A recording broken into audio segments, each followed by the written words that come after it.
Hi, last வீடியோவில் நம்ம என்ன பார்த்தோம்னா விட்டமின் டியை பற்றி பார்த்தோம். இன்னைக்கு நம்ம என்ன பார்க்க போகிறோம்னா அயன் சத்தை பற்றி பார்க்க போகிறோம். இந்த அயன் எதுக்கெல்லாம் நம்ம உடம்புக்கு தேவைப்படுதுன்னா, ஆக்சிஜனை டிரான்ஸ்போர்ட் பண்ணுறதுக்கு, பிளட் செல்லை ப்ரொடக்ஷன், அதாவது அந்த ப்ரொடக்ஷனை இன்க்ரீஸ் பண்ணுறதுக்கு, அது மட்டும் இல்லை இம்யூனோ சிஸ்டத்துக்கும் இது முக்கியமான ரோல் ப்ளே பண்ணுது. இப்போ இது எதெல்லாம் இருக்குன்னு கேட்டிங்கன்னா, மீன், பீன்ஸு, அப்புறம் மீட்டு, நட்ஸு, இதெல்லாம் அயன் சத்து இருக்குது.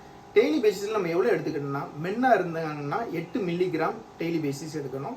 உமனுக்கு 18 மில்லிகிராம் தேவைப்படுது. இப்போ இது கம்மியாகும்போது என்ன ஆகும்னு கேட்டிங்கன்னா, நம்மளோட உடம்பு வீக் ஆகும், ஹார்ட் ரிலேட்டட் ப்ராப்ளம் வரும்.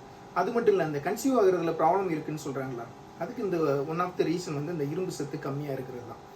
இப்போ முன்னாடிலாம் ஒரு 20 வருஷத்துக்கு முன்னாடி பார்த்தீங்கன்னா, ஃபெர்டிலிட்டி சென்டர் டிஸ்ட்ரிக்ட் 1 இல்லை ஸ்டேட்டுக்கு 4 5 தான் இருந்துச்சு. பட் இன்னைக்கு எவ்வளோ இருக்குன்னு நீங்களே யோசிச்சு பார்த்தீங்கன்னா உங்களுக்கு புரியும்.